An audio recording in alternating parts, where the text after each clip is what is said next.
A real mother proves her love with money. So if you can't hand over $2 million today, just say you don't care about your son. My son's fiancée, Sloane, said that to my face at Sunday lunch in my own dining room, while my son Caleb sat rigid beside her with his jaw clenched like he was swallowing glass.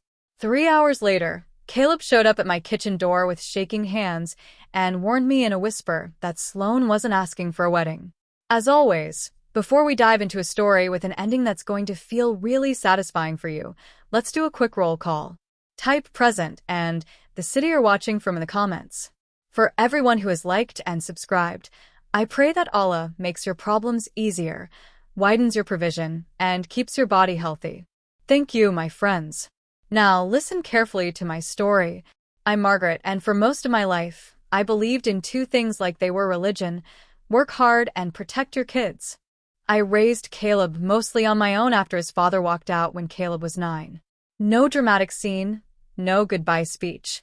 Just a note on the counter and an empty closet. I learned early that if you don't have a partner, you become your own partner. I took extra shifts at the hospital. I bought a modest house in a quiet suburb with a maple tree out front that dropped leaves like confetti every fall. I clipped coupons, packed lunches, and told Caleb the same thing every time he complained about not having the newest shoes. We're building a life, I'd say. We're not buying a performance. Caleb grew up into the kind of man people call steady. He was polite. He called me every Tuesday. He helped his neighbors carry groceries without being asked. He also inherited my stubborn streak, which I was proud of right up until it started worrying me. Because when Caleb loved someone, he loved them all the way. No breaks. That's why, when he told me he'd met someone serious, my first reaction wasn't excitement. It was a tiny cold pinch in my chest that I didn't want to admit. Her name is Sloane, he said on the phone. Mom, you're going to like her. She's confident. Confident was one word. The first time I saw her, she walked into my house like she'd already measured the walls and decided what color she'd paint them. Perfect hair, perfect nails, perfect smile that never reached her eyes. She hugged me quickly, like we were taking a photo, and then her gaze slid past me to the living room. Cute place, she said, voice bright. Cozy. I ignored the way she emphasized cozy like it meant small. I told myself I was being sensitive. I reminded myself Caleb was happy. And for a little while, that was enough. Sloane worked in private wealth management, which sounded impressive until I realized she used that phrase the way people say, I do something important, don't ask questions. She liked expensive restaurants and talked about weddings like they were corporate events. It's about the experience, she told me once, swirling her iced tea at a cafe. The optics. You want guests to feel like they're stepping into a different world. I wanted to say my guests are coming for Caleb, not a light show. But I didn't. I smiled. I nodded. I tried. Then the little rules started. If I suggested a venue, Sloane laughed like it was adorable. Oh, Margaret, she said, like I was her sweet elderly neighbor. We're not doing that vibe. If I asked Caleb about his work, Sloane answered for him. He's been stressed, she'd say. He needs less negativity. Negativity. That was her word for anything she didn't like. The first time I really felt the shift was when Caleb stopped coming over alone.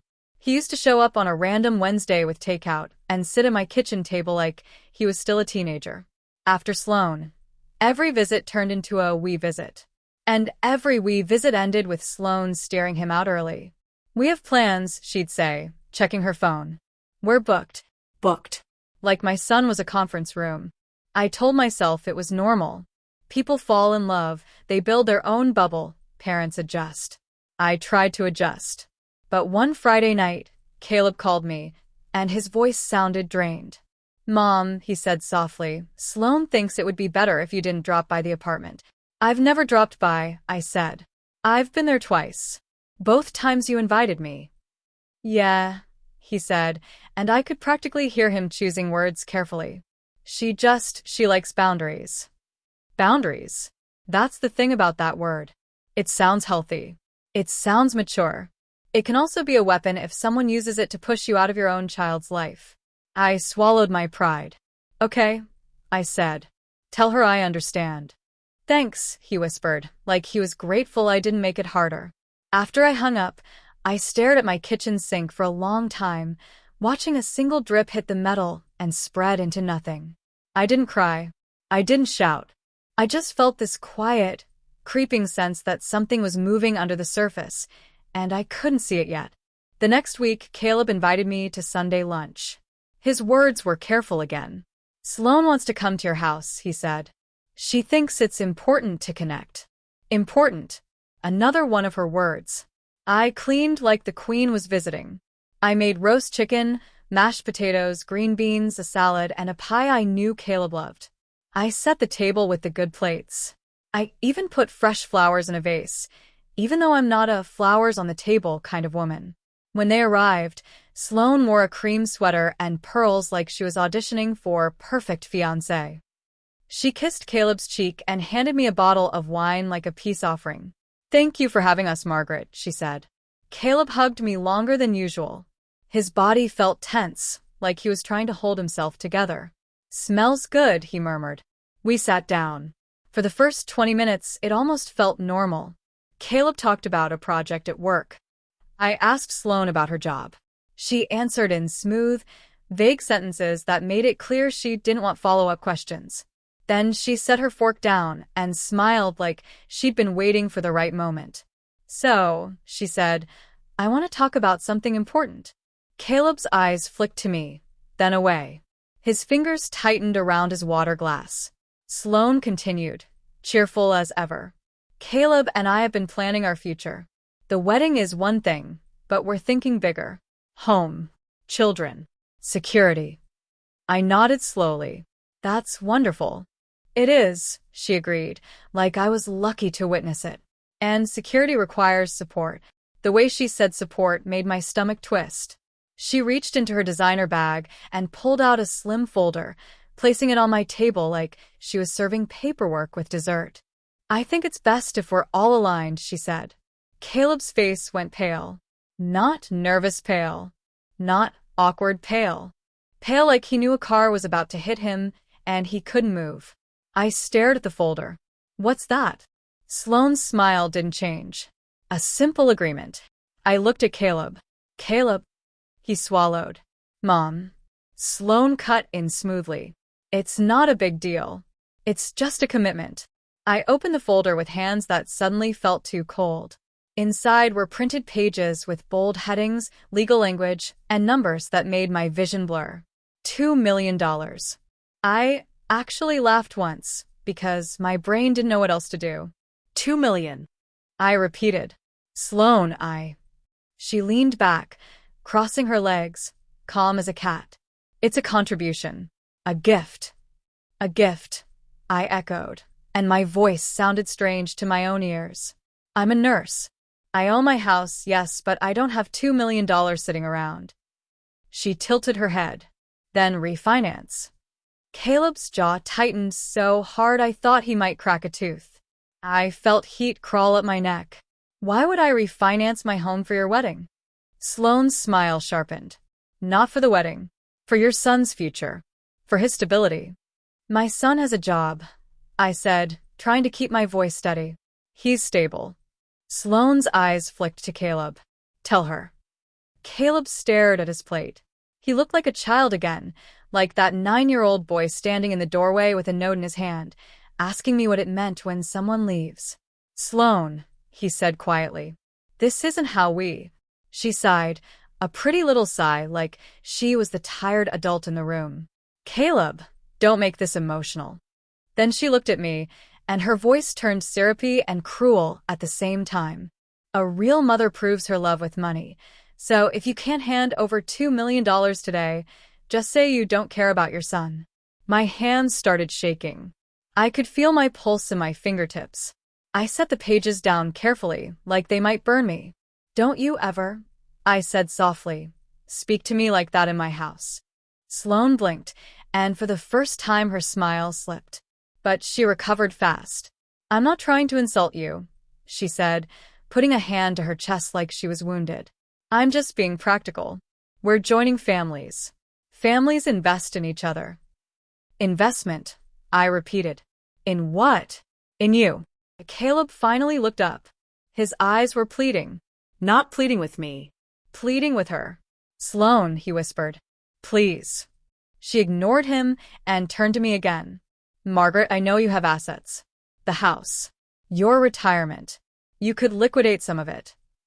Liquidate. Like my life was a spreadsheet. I stared at her. And then I looked at my son. Caleb, I said, voice trembling now. Did you know she was going to do this? He flinched. His lips parted, then closed again. That silence told me everything. I stood up so fast my chair scraped the floor. Lunch is over. Sloane's eyes widened as if she couldn't believe I'd dared to end the meeting. This is exactly what I mean, she said, turning her palms up like she was explaining me to a jury. You're reactive. You're dramatic. There it was. The first clear hit of gaslighting, wrapped in a calm voice. I pointed at the folder. You bring a contract to my table, demand $2 million, and I'm dramatic? Sloane's expression hardened. You're not thinking about Caleb. Caleb stood too, pushing his chair back. Sloane, stop.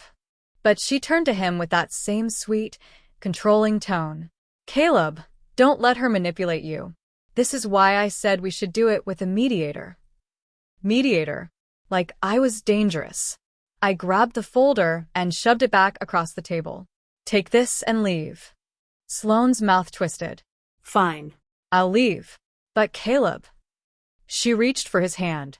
Come on. We're not staying where we're disrespected. Disrespected. I watched my son's eyes flick between me and her. His face looked like it was splitting in half. For a second I thought he'd stay. Then he grabbed his coat and followed her out. The sound of my front door closing was quieter than I expected. That was the worst part. It wasn't a slam. It was just final. I stood in my dining room staring at a table set for family, feeling like an outsider in my own life. I didn't even taste the food I'd cooked. I cleaned in a blur, hands moving on autopilot because if I stopped I knew I'd break. When the dishes were stacked and the counters were wiped, I sat down at my kitchen table and finally let myself cry. Not because of the money, not even because of the insult, because I saw something in Caleb's eyes that terrified me. Fear. 3 hours later, I heard a knock at my door. Sharp, urgent. I opened it and found Caleb standing there alone, without Sloane. His hair was a mess, his breathing uneven. His hands were shaking so hard, he kept clenching and unclenching them. Mom, he said, voice cracked. Can I come in? I stepped aside. Of course. He walked into my kitchen like he'd never left, but he didn't sit. He paced. Once. Twice. Then he stopped and looked at me with eyes that were glossy and desperate. I'm sorry, he blurted. I'm so sorry. I reached out automatically, touching his arm. Caleb, talk to me. He swallowed hard. She wasn't supposed to say it like that. My stomach turned. So she was supposed to ask? Caleb squeezed his eyes, shut like he hated himself. She's been pushing this for weeks. She keeps saying her family expects it. She keeps saying if I can't secure our future, then I'm not ready to be a husband. I felt my chest tighten. So she's threatening you. He nodded, eyes wide. And now she's angry. Angry how? I asked. Caleb hesitated. Then he pulled out his phone and scrolled with shaking fingers. She texted me after we left, he said. She said if you don't cooperate, she'll make sure everyone knows you tried to sabotage our relationship. That you're unstable. Unstable. The same word people use to trap women in stories, to make them sound unreliable, crazy, easy to dismiss. Caleb showed me the screen. Sloane's messages were polished and cruel. Your mother humiliated me. If she won't support us, she's against us. I won't marry into a family that doesn't respect boundaries. And if she keeps interfering, I'll handle it. Handle it. Like I was a problem to be managed. My hands went cold again. Caleb, I said slowly. What does handle it mean? Caleb's voice dropped to a whisper. I don't know, but, Mom, there's something else. He looked around my kitchen like the walls might be listening. She's not just asking for money, he said. She's trying to get you to sign something that makes it look like you're giving it willingly, so later, if anything happens, it's on you. My heart started pounding. If anything happens? Caleb nodded, and his eyes filled with tears. She's been talking about insurance, about setting things up smart. She keeps bringing up your house like it's already hers. I felt dizzy. I grabbed the back of a chair to steady myself. Caleb, why are you telling me this now? His face crumpled. Because I found something in her laptop. My breath caught. What did you find? Caleb wiped his face with his sleeve like a kid. A folder. Named Margaret. My name, sitting inside his fiancée's computer like a target. He swallowed hard. Inside were documents. Copies of your property records. Your retirement account info. And a draft of something that looked like a loan agreement with your signature. My blood ran icy. My signature? It wasn't real, he rushed. It was like a template. Like she planned to. He stopped, and his eyes darted to the window again. His voice dropped even lower. Mom, he whispered, I think she wants you to sign it, or she'll find a way to make it look like you did. The kitchen felt suddenly too quiet, like the whole world was holding its breath. I stared at my son, the same boy I'd protected from scraped knees and school bullies and a father who vanished, and I realized I might be facing a different kind of danger now. The kind that wore pearls and smiled politely and called itself family. I forced myself to breathe. Caleb, I said carefully, are you safe? He shook his head slowly. I don't know. Then he flinched at the sound of his phone buzzing in his hand. He looked down, and whatever he saw on the screen made his face drain completely. He held it out to me, and I saw Sloane's newest message pop up like a threat wrapped in elegance. You have 1 week to fix your mother's attitude, or I'll fix it for you. I didn't even realize I was shaking until Caleb grabbed both my hands and held them tight. Mom, he said, voice breaking, please don't sign anything. Don't meet her alone. And if she calls you, record it. I stared at my son and felt something shift inside me, something hard and clear. Because in that moment, I understood it wasn't only my money on the table. It was my safety, my home, and my son's future. And somewhere inside Sloane's smile, there was a plan I still hadn't fully seen. Recap. At Sunday lunch, my son Caleb's fiancée Sloane demanded $2 million and tried to shame me into refinancing my home. After they left, Caleb came back alone, terrified, and told me he'd found a folder with my name on Sloane's laptop, including property records and a draft agreement with a fake version of my signature. Then Sloane texted him, You have 1 week, or I'll fix it for you. I didn't sleep that night. I lay in my bed staring at the ceiling, listening to the house settle, and every tiny sound made my heart jump. The refrigerator hum, the pipes clicking, a branch tapping the window.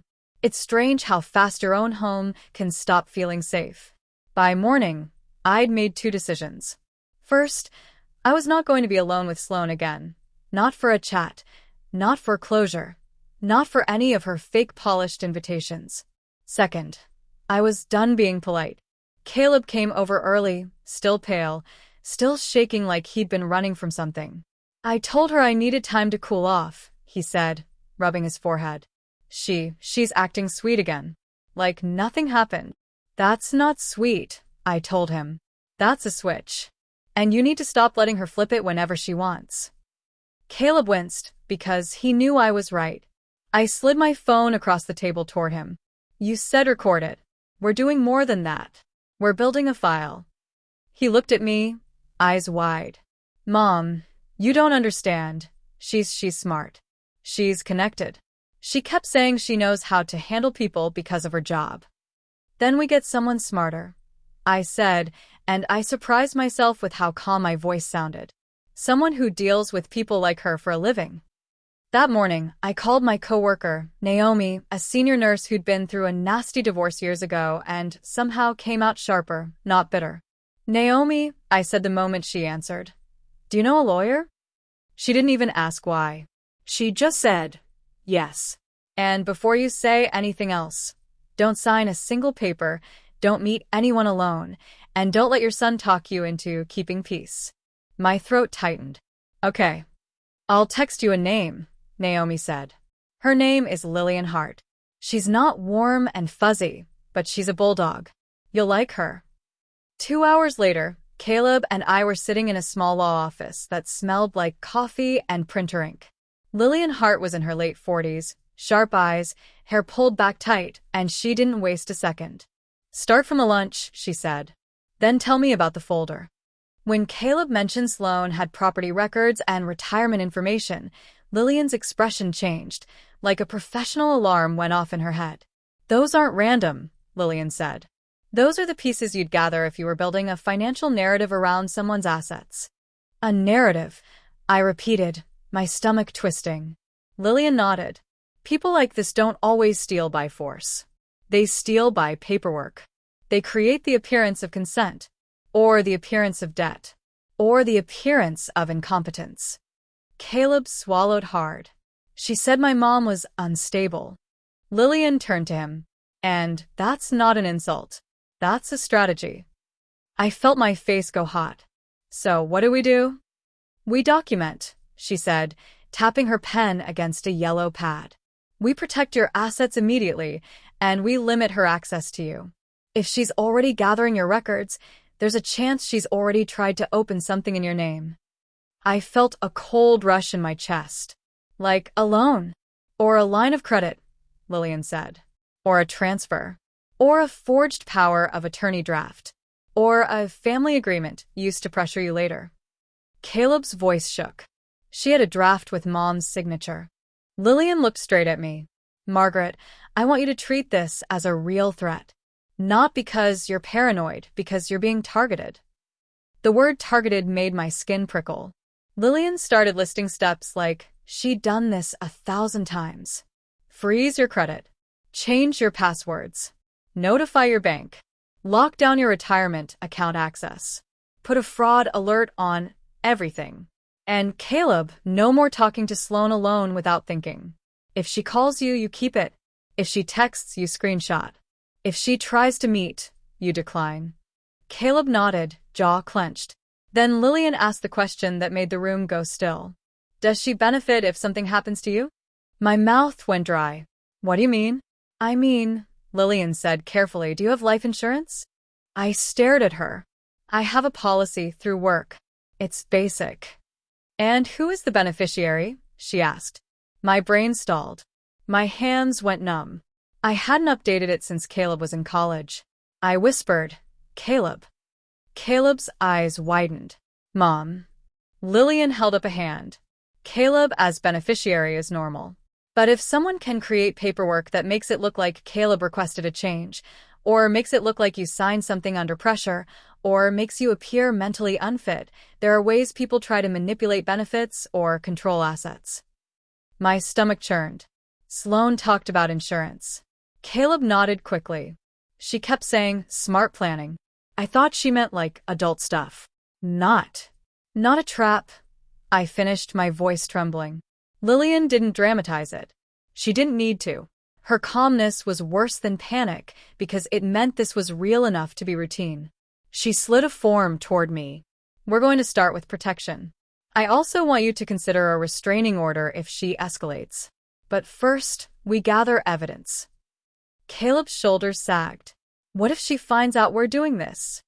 Lillian's eyes narrowed. Then she makes mistakes. That night, Caleb stayed at my house. He insisted it was just for a night, but I didn't argue. I was secretly relieved to hear another person breathing in the next room. Around midnight, Caleb came into the kitchen with his laptop open, face pale. Mom, he whispered, I can show you the folder. I copied what I could before she got home. I sat down hard at the table, heart pounding. He clicked through files. Screenshots. PDFs, spreadsheets. My name. My address. My property tax records. A gift agreement draft. A loan draft. Even a document titled Sunday Meeting Talking Points.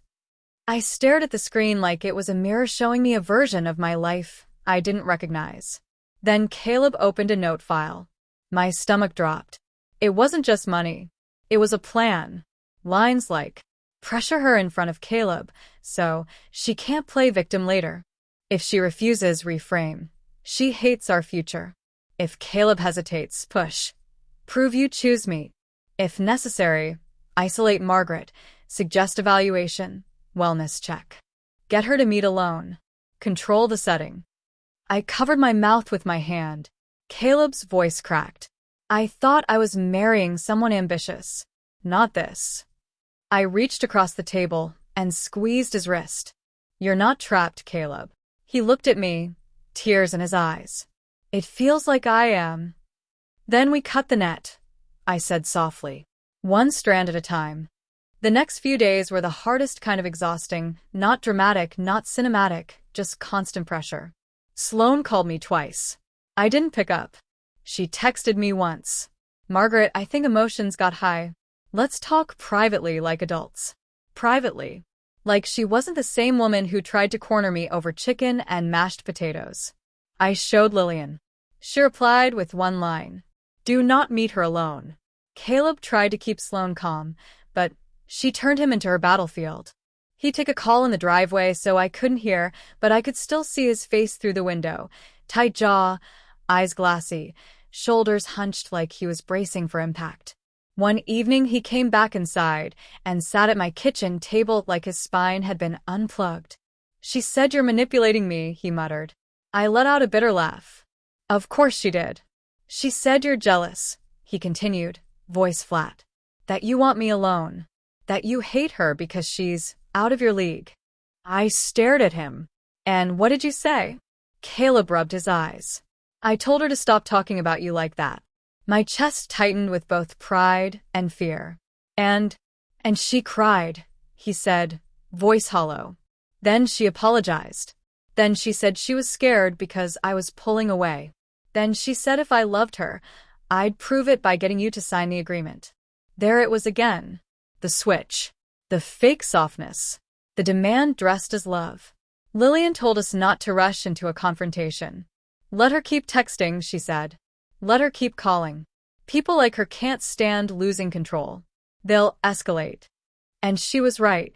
By the end of the week, Sloane showed up at my front door. Not with Caleb. Alone. I saw her through the window first. Perfect coat, perfect makeup, holding a small gift bag like she was doing a friendly visit. My heart hammered. I didn't open the door. I spoke through it. Sloane, I said, keeping my voice steady. You need to leave. Her smile was sweet enough to rot teeth. Margaret, please. Just 5 minutes. No, I said. Not alone. She tilted her head, eyes narrowing slightly. Are you scared of me? I felt my hands shaking, but I didn't let it into my voice. I'm cautious. That's different. She laughed softly. This is ridiculous. Caleb said you're spiraling. There it was, planting the idea of instability. I took my phone from my pocket and hit record, just like Caleb told me. Sloane, I said clearly, please leave my property. Her smile tightened. We both know you have money. You're choosing not to help. And if you think you can turn my fiancé against me. He's not your fiancé anymore if you keep threatening his mother, I said, and I heard myself say it like it was already true. For the first time, her mask slipped completely. Her eyes went cold. Her voice dropped. You don't understand how this works, she said.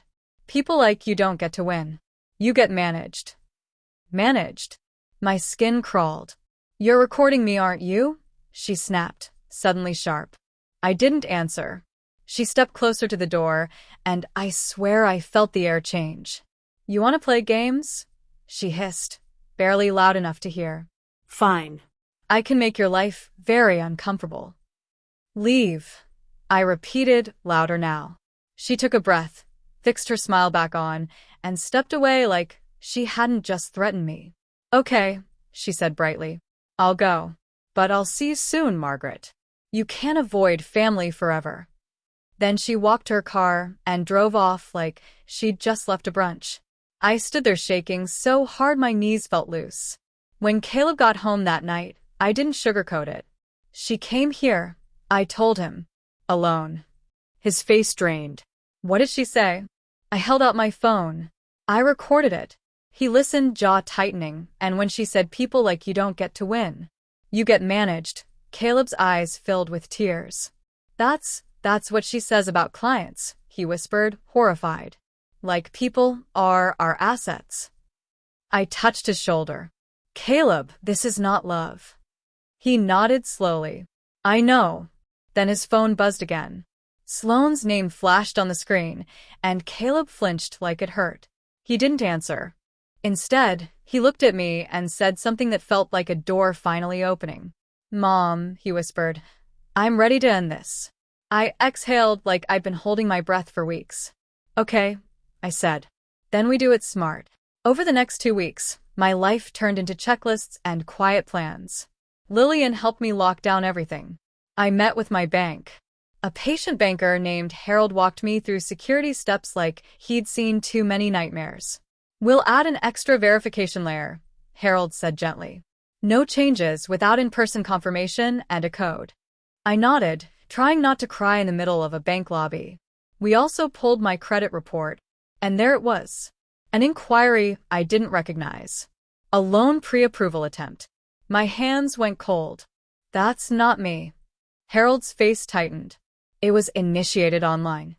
Lillian looked at the printout and said, very calmly, this is exactly why we're doing this. Caleb looked sick. She tried already. Lillian nodded. Or someone did. Either way, we now have proof of attempted financial interference. That was plant number 1, solid and official. Plant number 2 came from Caleb. He stopped trying to be nice to Sloane and started letting her talk. He answered calls on speaker with me nearby, recording. He kept his voice calm, and he let her reveal herself. Sloane's tone would go soft and wounded. I don't feel safe with your mother hating me, she'd say.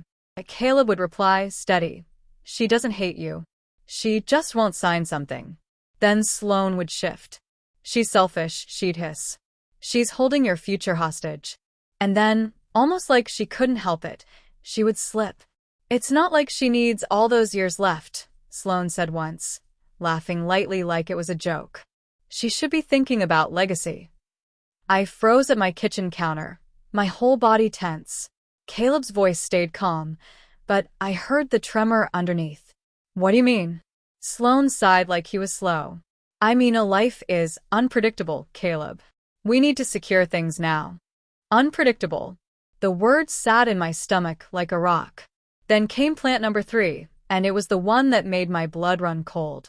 Caleb called me from his car one afternoon, voice shaking. Mom, he whispered, I'm at Sloane's apartment. She's not home. I came to get the rest of my stuff. And I found something. What? I asked, heart pounding. He swallowed. A small bottle. No label. In her bathroom cabinet. My hands went numb. Caleb, don't touch it. I didn't, he said quickly. I took a photo and backed away. I forced myself to breathe. Bring the photo to Lillian. Don't take anything. Don't confront her. His voice cracked. What if it's nothing? It might be nothing, I said, even though my instinct screamed. But we treat it like something. When we showed Lillian, she didn't look shocked. She looked focused. I'm not going to speculate, she said. But we now have a pattern. Pressure, attempted financial access, talk of unpredictable life, and escalation. You're doing the right thing by documenting, not reacting. I wanted to scream. I wanted to go to Sloane's apartment and drag her out by her perfect hair and demand answers. But Lillian was right. Reaction is what people like Sloane count on. They want you emotional, messy, easy to label as unstable. So I did the hardest thing. I stayed calm and got sharper. We decided the confrontation had to happen somewhere formal, public, and controlled, where Sloane couldn't twist the story in private. Then Caleb told us the perfect opportunity. She's planning a family unity lunch, he said, voice bitter. At a private room in a restaurant downtown. She wants you there, me there, and her mom. Her mom. That was new, finally the bigger context. What's her mom's name? Lillian asked. Janice, Caleb said, face tight. Janice Mercer. Sloane says she's very influential. Lillian nodded slowly. Influential people love control. This will be interesting.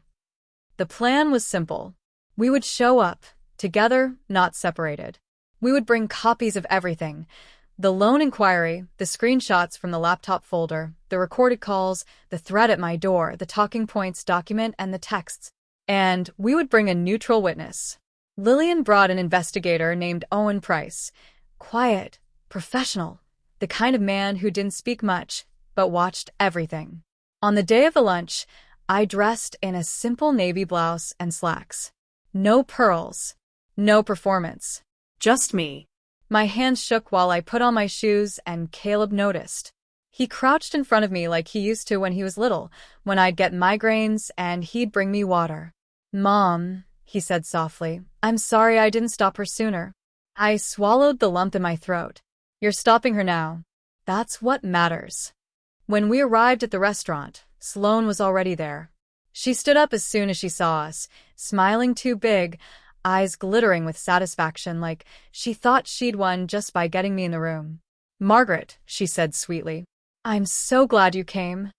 Her gaze flicked to Lillian and Owen, and the smile tightened.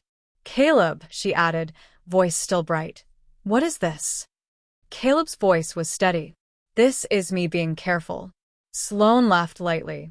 "Careful of what? Your mother's mood swings?" There it was again. The same wedge. Janice Mercer sat beside Sloane like a queen holding court. Silver hair, expensive scarf, sharp eyes. She looked at me like I was something the waiter might clear away. "So you're Margaret," Janice said. I expected different. I sat down calmly. "And you're Janice." Sloane jumped in, shook her voice on.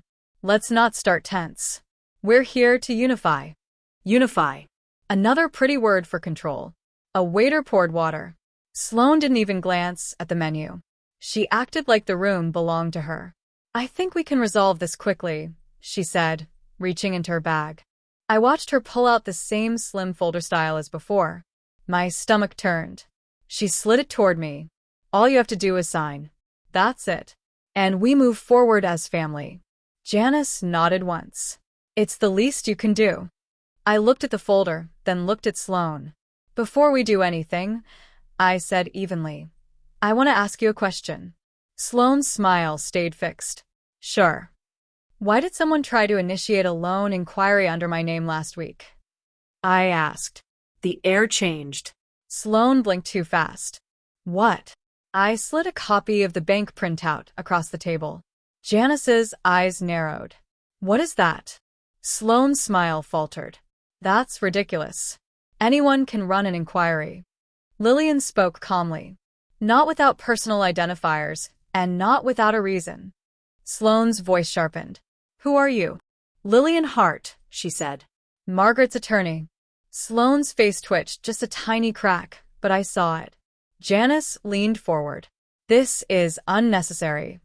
Caleb finally spoke, voice controlled but tight. "No. What's unnecessary is you two treating my mom like an aide." Sloane snapped her head toward him, eyes flashing. "Caleb." He cut her off. "No." "I'm done." Sloane's expression instantly shifted to wounded victim. "You're humiliating me," she said, voice trembling. "In public. With strangers." Owen Price quietly set a phone on the table, screen facing down. "Recording. Neutral." Sloane noticed, and her eyes went cold. I kept my voice steady. "Sloane, you came to my home and demanded $2 million. You threatened me at my door. You called me unstable. And you tried to pressure my son into turning against me." Sloane let out a short laugh. "Oh my God. This is insane. Gaslighting, right on schedule." Janice lifted her chin. "Margaret, you're embarrassing yourself." I looked at Janice and said calmly, "No, I'm protecting myself." Then I slid another set of papers across the table. Screenshots of the folder on Sloane's laptop. My name. My records. Draft agreements. The fake signature template. Sloane's face went white so fast it didn't even look real. Caleb's voice shook as he spoke, but he didn't stop. "I saw it," he said. "On your laptop. A folder with my mom's name. You had her property records. You had drafts. You had a plan." Sloane stared at him like she couldn't believe he'd betrayed her. Janice's eyes darted to Sloane. Sloane. Sloane snapped, he's lying. Caleb's mouth trembled. Then explain this Sunday meeting talking points. Explain why you wrote, if necessary, isolate Margaret, suggest evaluation. Explain why you told me life is unpredictable and we need to secure things now. Sloane's hands clenched under the table. Caleb, stop. You don't understand. I understand enough, he said, voice rising. You are trying to turn me into a tool. Sloane's eyes filled with tears instantly. Perfect, timed tears. I loved you, she whispered, voice shaking. I was just scared. I wanted stability. Lillian didn't even blink. She placed a printed transcript on the table. This is from a recording Caleb made, Lillian said calmly. Sloane, you said. People like your mother don't get to win. They get managed. Do you deny that? Sloane's tears froze in place. Janice's face tightened. Sloane, did you say that? Sloane's voice turned sharp, panicked. It was taken out of context. I leaned forward slightly. And what context makes it okay to say you'll fix me if I don't sign? Sloane's mouth opened, then closed. Silence spread across the table like a spill. For the first time, Janice looked unsure. Sloane's eyes flicked around the room like she was searching for an exit, a new angle, a way to regain control. Then her gaze landed on me, and the mask dropped completely. You think you're so smart, she hissed low and ugly. You think you can take him from me. I kept my voice steady, even though my heart was pounding hard enough to hurt. I'm not taking him. You're losing him. Caleb stood up. His hands were shaking, but his voice was clear. Sloane, he said, we're done? Sloane's face twisted like she'd been slapped. Janice shot up too. Caleb, you can't just. Yes, I can, Caleb said, turning to her. Because if you're sitting here defending this, then you're part of it. Janice's mouth snapped shut. Sloane stood abruptly, chair scraping. Her voice rose, loud enough that people outside the private room might hear. You're choosing her over me, she cried, playing the victim like it was a rehearsed scene. After everything I did for you. Caleb's eyes were wet. You didn't do things for me. You did things to control me. That line hit the room like a bell. Sloane's face went pale, then flushed. And then, because she couldn't stand losing, she tried one last move. She turned to me and spoke loudly, like she wanted the room outside to hear. This is why you're alone, she snapped. This is why his father left. You ruin everything. For a second, it felt like the air left my lungs. That was the deepest cut, the one she chose because she thought it would break me. I could feel my hands trembling again. But I didn't break. I looked at her and said softly, clearly, if you ever come near my home again, if you ever contact me again, we will treat it as harassment. Then I turned to Janice. And if you want to pretend this is family unity, you should start by teaching your daughter what family actually means. Janice's face tightened, but she didn't have a clean response. Not with the evidence on the table. Sloane grabbed her bag, breathing hard, eyes wild. You'll regret this, she hissed at Caleb, then swung her glare toward me. Both of you. Owen Price calmly stood as well. Ma'am, he said evenly, please leave. Something about his tone, professional, unmovable, made Sloane hesitate. She looked around again, realized there was no audience on her side, no weak spot to exploit, and finally stormed out. The door shut, and the silence afterward was loud. Caleb sank back into his chair, shaking. I reached across the table and held his hand. He stared at me like he was trying to understand what just happened. I'm sorry, he whispered again. I squeezed his hand. You're here. That's what matters.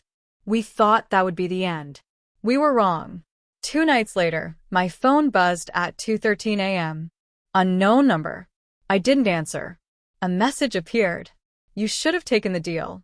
My stomach dropped. Then another. People who don't cooperate get consequences. My hands went numb. I forwarded everything to Lillian. The next morning, Lillian's reply was short. We filed today.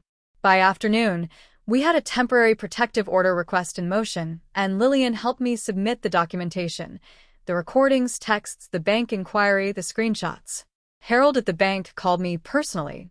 "Margaret," he said gently, "someone attempted to access your online profile again last night. We blocked it." I felt my knees go weak. "Again?" "Yes," he said. "But our new security stopped it." I sat down hard on my couch, staring at the wall. If we hadn't locked things down when we did, I didn't even want to finish the thought. Caleb moved into a short-term rental for a month because he didn't trust Sloane not to show up at my house or his. He changed his number. He cut contact. Every time his phone buzzed with a blocked call attempt, I saw him flinch. That's when the anger finally replaced the fear. Not loud anger. Focused anger. The kind that makes you careful. A week later, Lillian called me with an update. "Margaret," she said, "there's more." My stomach tightened. "More what?" "The loan inquiry wasn't the only thing," she said. "There were attempts to pre-fill documents using your information. Not finalized, but initiated." I closed my eyes, nausea rolling through me. And Lillian added, "Sloane's employer has been notified. Not because we're trying to ruin her, because she used professional access and language to target you." "Will anything happen?" I asked, voice small. Lillian's voice was calm. "It already is." The final confrontation didn't happen in a courtroom with a dramatic bang like in movies. It happened in a clean office with fluorescent lights, where consequences are quiet but permanent. Lillian asked me to come to a meeting at a notary's office downtown where documentation would be formally recorded, my updated beneficiary designation, my asset protections, and the legal notices. Caleb came with me. And apparently so did Sloane because someone somewhere tipped her off. When we walked into the lobby, I saw her across the room. She looked different. Still polished, but the polish was cracked. Her smile was tight and forced. Her eyes were red like she'd been crying or not sleeping. Janice was with her, jaw clenched, face stiff with humiliation. Sloane spotted us and marched over like she owned the air. "Margaret," she said sharply, "you've gone too far." I felt my pulse surge, but I didn't step back. "What do you want?" I asked. Sloane's eyes flicked to Caleb. "I want my fiancé to stop being brainwashed." Caleb's voice was cold. "I'm not your fiancé." Sloane froze for half a second, then laughed bitterly. "You'll regret this." I looked her straight in the face. "Sloane, we already have proof you tried to access my accounts. You can threaten me all you want, but you don't get to rewrite reality." Her eyes widened. "Proof." Lillian walked up beside me, calm as stone. "Yes. Proof. "And if you continue contacting Margaret, we will escalate." Sloane's breathing sped up. I could see panic trying to break through her control. Janice grabbed her arm. "Sloane, stop." Sloane yanked away. No. "They're destroying us." And in that moment, right there in the lobby, Sloane stopped performing and started unraveling. She pointed at me, voice rising. "This was supposed to be easy," she snapped. "She's just one woman with a little house." "A house you wanted." I cut in quietly. Sloane's face went blank, like she realized she'd said too much. People in the lobby turned to stare. A receptionist looked up, wide-eyed. A man waiting near the water cooler paused mid-sip. Sloane's cheeks flushed. She tried to pull her mask back on. "I don't know what you're implying," she said quickly. Lillian didn't raise her voice. She didn't need to. She simply held up a folder and said, "We have everything." Sloane's eyes locked on the folder. She went pale. Not offended pale. Cornered pale. She took a step back, like she wanted to disappear into the wall. And then she did what people like her always do when they lose. She tried to become the victim again. She started crying loudly. "This is harassment. This is abuse. They're attacking me." Janice looked around, mortified, trying to hush her. Caleb didn't flinch. He looked at Sloane with a sadness that felt heavier than anger. "I loved you," he said quietly. "And you tried to use my mother like a bank account, like a target, like she wasn't even human." Sloane's crying stuttered. Caleb continued, voice steady. "You don't get to play victim now." The room stayed silent. Sloane's face twisted, and for a second she looked like she might lunge forward, but Owen Price, standing near the side, watchful, shifted slightly. That tiny movement was enough. Sloane grabbed Janice's arm and hissed, "Let's go." Janice didn't resist. She looked at me once, eyes hard, but there was something else there too. Fear of scandal, fear of exposure, fear of losing control of the story. They left fast. And it was over. In the weeks that followed, the consequences stacked up in quiet, undeniable ways. Sloane's employer placed her on administrative leave, then terminated her. No dramatic announcement, just a clean cutoff. Caleb heard it through mutual connections, and he didn't smile when he told me. He just looked tired. The protective order was granted after we submitted everything. It didn't erase what happened, but it gave me something I hadn't had in weeks. Space to breathe. Sloane tried to contact Caleb twice through new numbers, then stopped when Lillian warned that any continued contact would be documented as harassment. Janice never called me again. Caleb started therapy. He didn't brag about it. He didn't announce it like some big victory. He simply told me one night while we ate pasta at my kitchen table, "I don't want to ever be that easy to control again." I reached across the table and held his hand like I used to when he was small. "You won't be," I said. Life didn't magically turn perfect, but it turned real again. My house felt like my house. Sunday lunches became quiet, safe things again, sometimes just me, sometimes me and Caleb, sometimes Naomi joining us with a tray of brownies and gossip from work. One afternoon, Caleb stood in my doorway, hands in his pockets, eyes softer than they'd been in months. "Mom," he said, "thank you for not letting me sacrifice you to keep peace." I swallowed a lump in my throat. "That wouldn't have been peace, Caleb." He nodded, then hesitated. "I still feel embarrassed." I shook my head. "Feel whatever you feel. But don't let shame make you silent." He took a shaky breath. "I keep thinking, what if you had signed?" I felt a cold ripple move through me. "I don't know," I admitted.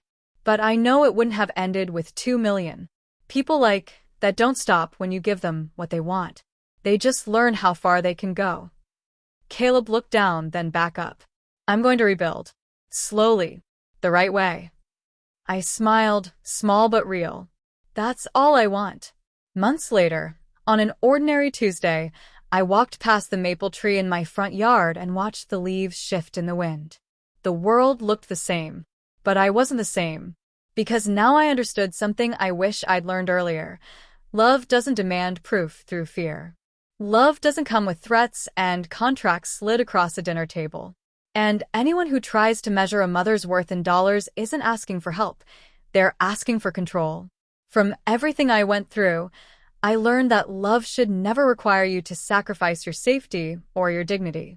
If someone pressures you to prove yourself with money, secrecy, or fear, that isn't family. It's a trap. And the moment you stop being polite about your boundaries is usually the moment you start saving your life. If you've ever gone through something similar or you want to share your own story, write it in the comments below. Don't forget to share this story with your friends, like the video, and subscribe so you don't miss the next stories.